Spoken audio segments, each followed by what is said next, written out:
What up, guys? Today we're going to be talking about something that you probably have heard a million times on YouTube by a lot of different YouTubers, and it's about how to put a PC together. Now, what we're going to be talking about today is how to put a PC together with proper tools. And we'll be talking about that right after this.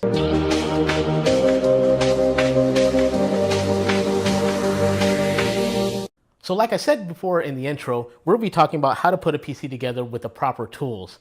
Now, if you guys didn't know, yeah, all you do need is a Phillips head screwdriver. So all those guys weren't inherently wrong. They did leave a little information out about, that are different types of Phillips head screwdrivers. There's the longer ones, the shorter ones with different angles, whether they be shallow or not, with the tapered ends and not tapered ends. So today we're going to go a little more in depth about how this actually works, what the different types of Phillips heads you should be using, the dangers of using different types of Phillips heads or not using the ones that you should be using.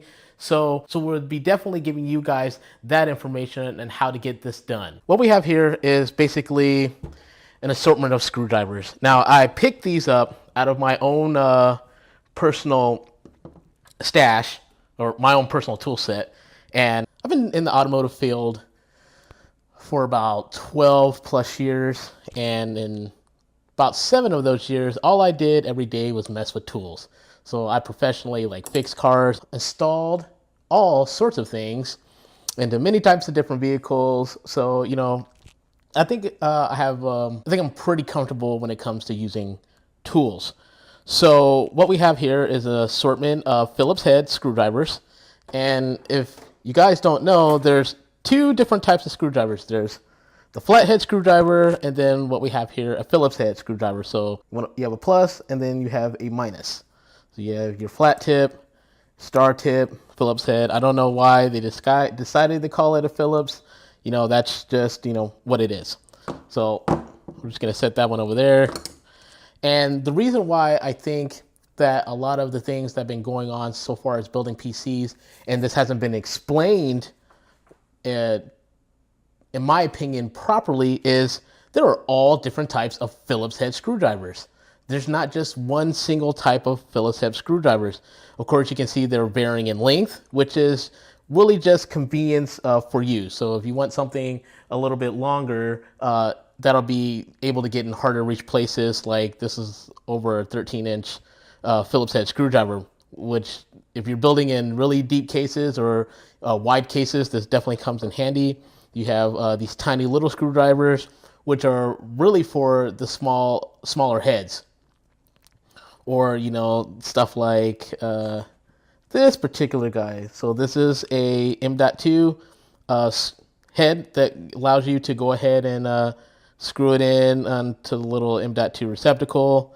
And of course, you can see it requires a smaller head screwdriver. So if you are a brand new person to building, this screwdriver, say this is the screwdriver, the only screwdriver you have, this isn't going to work on this. It's just physically too big. So to say that this is the only thing that you need, to me, is just a miscarriage of knowledge. You just don't need a Phillips head screwdriver. You need an assortment of screwdrivers is really the proper way of going about it. This is right here from a kit, a drill bit kit. And of course, you can see that these are different types of Phillips screwdriver heads.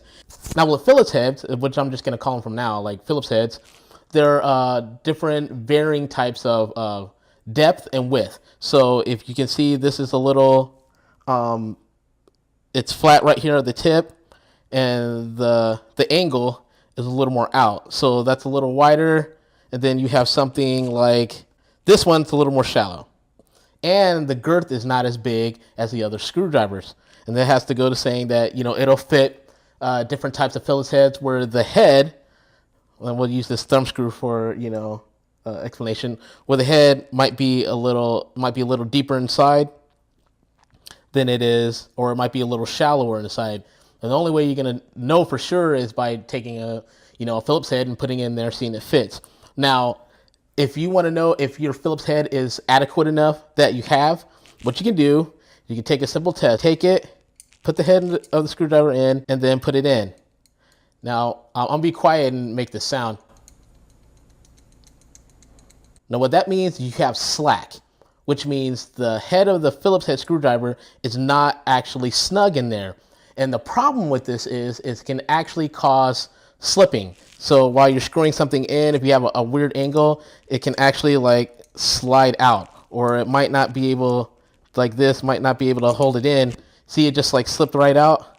So if I'm trying to put this in, if I'm trying to put it into like the threads, I get that wiggle. And that's what's going to cause you to either A, hurt yourself, hurt your components, or you're going to start stripping the head on the screw itself. So you want to find a screwdriver. See, this one still makes a little bit of noise. And these are all like basic screwdrivers. These are all on my personal, tool bench that, I've acquired over the years. This one's a little bit smaller. And see, this one's too small. So yeah, this could actually work, but if you're going to start encountering any sort of resistance, you see it's actually, the girth is not that big. So it just starts twisting. And this is what's going to happen if you use something like this. You're really trying to muscle it in there and screw it in. You can actually start stripping the heads. For some reason, well, I guess there's not for some reason, but you can actually start wearing down, usually like screw heads and stuff like that are made out of aluminum. So it's a softer metal. So you're going to start rounding the corners off where you're going to start what's called stripping the head, which means you're not going to be able to use a screwdriver to take something out or put something in if you strip the heads of the screw too much, which can happen if you start using power tools or you're just like cranking down in there, you can actually like strip this head. So that's no good either. So if I say use this one's actually pretty good. There's actually no slack. There's no noise. It just sits there and twists like it's supposed to. Now if I move these out of the way, I have an iFixit kit that I just bought. And so say this is one of the bits that goes on the iFixit kit. Now if I was to use it in the thumb screw, I don't get any slack, even though that the girth of this screwdriver isn't as big as like say this one. And the reason for that is because it's really flat on the tip. So these grooves on the Phillips head are able to get right in there. So there's no stripping. It can actually just sit there and twist. And that's why kits are so invaluable. Now, if you're building a PC and it's your first PC and maybe like your $300 build, $500 build, I'm not saying that you might have the means or you might not have the means to buy a screwdriver kit. Now, if you're building a $1,000 PC and on up, I don't see that there's an excuse. Spend the extra 10, 15 bucks, go to Amazon and get you a kit. Now, this kit right here is the first kit I ever bought. And I bought it, I don't know if I bought it in Best Buy. I think I did buy it on Best Buy. This kit is like 12 years old. So I've had this, and this is what I use to put together a computer. And it cost me, I think I know I spent less than $20 on this. Maybe like 17 or 15 bucks. But it came with 2 nut drivers, came with this handy dandy tool, which is nice. Allow you to grab and get smaller parts. And I'll explain how I use this here in a little bit. This did not come with the kit. I forgot what tool actually went there, but this is actually the push out wires that are inside harnesses. So you can actually like push out the wire and replace stuff. And then this is, I believe it's for you to grab CPUs and set them down in the socket. I've never personally actually used this. And then you have like a small Phillips head. You have a Torx right here. And then, if I move that, then you have the 2 Phillips head that came with the kit. As you can see, you have a thicker one and you have a thinner one.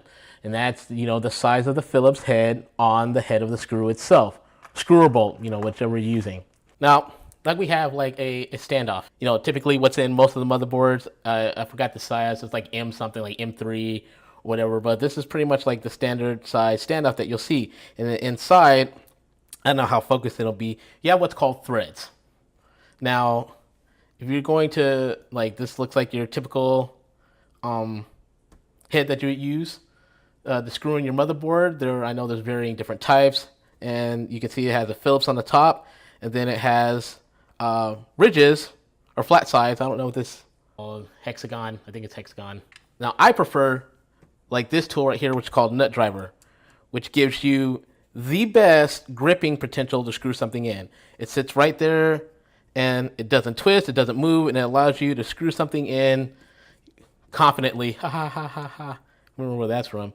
But this is probably the best tool to use if you're using this type of head. Nut driver kits, you can get them in whole kits, or usually you can buy them by themselves. And to me, if you're using this kind of head, that is the best tool to use to screw something screw something like that in. If you don't have like any kind of nut drivers, then the same rule applies. You want to find a screwdriver, a Phillips head that doesn't give you that slack. This one has a little bit, not much. It's almost tight enough. Try a different one like this one. It's perfect. It's right in. There's no slack. And it'll sit there and screw in like it's supposed to. And of course, if you use the iFixit, same thing with the head. It goes in, nothing. Nice and tight.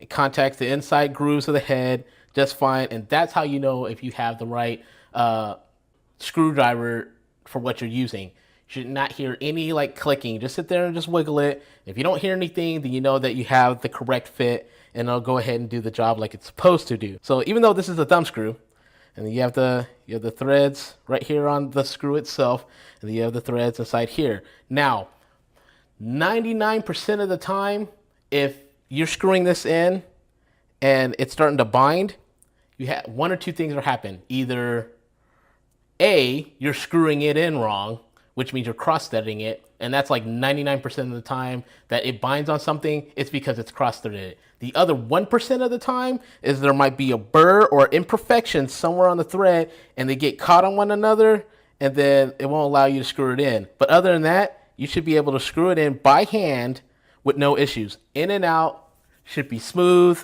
no problems, and you can test fit this on anything you're about to screw in. So if you're screwing it in and it's starting to bind right away, then the screw might be too big, which means it's like the wrong size. You say, hey, I think this might actually fit.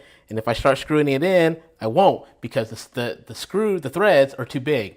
So I can't screw it in. If I'm getting any sort of resistance, I can actually start cutting new threads into this. And that's a problem. And then that's when it happens where something gets seized and it doesn't want to come out. It's usually because it got cross-threaded, or you're using the wrong head thread and you're trying to cut new threads into this, or there's some sort of imperfection. So I guess there's like 3 reasons. But the most common reason is you're screwing it in wrong.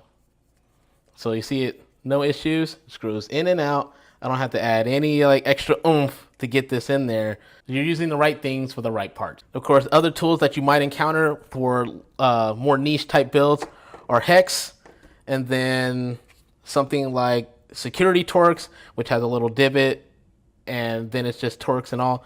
That is not as common as, like you said, using the Phillips head. So the beauty of that is having the right tool for the right job. It'll definitely save you 2 things: time and money. Time, so you're not like sitting there trying to be like, oh my God, I don't have this tool, I gotta go find me a tool.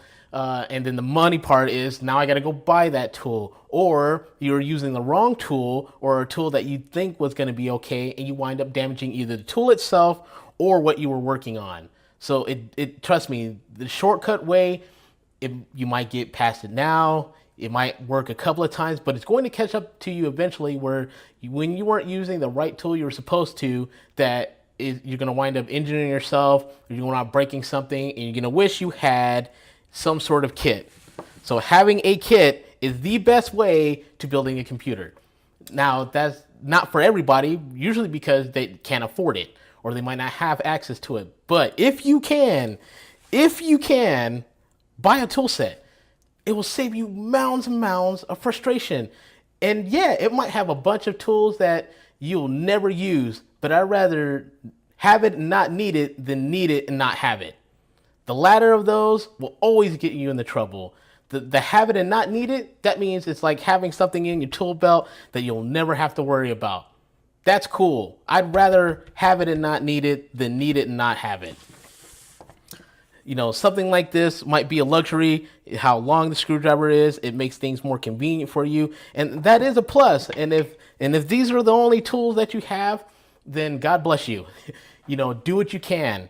But I'm telling you, if you're trying to install something like a N.2 in one of these little screws, which, you know, if you don't have a smaller screwdriver, or if it's not long enough, you can use something like this that will grab the head of the screw. If I can do it right, like it did there.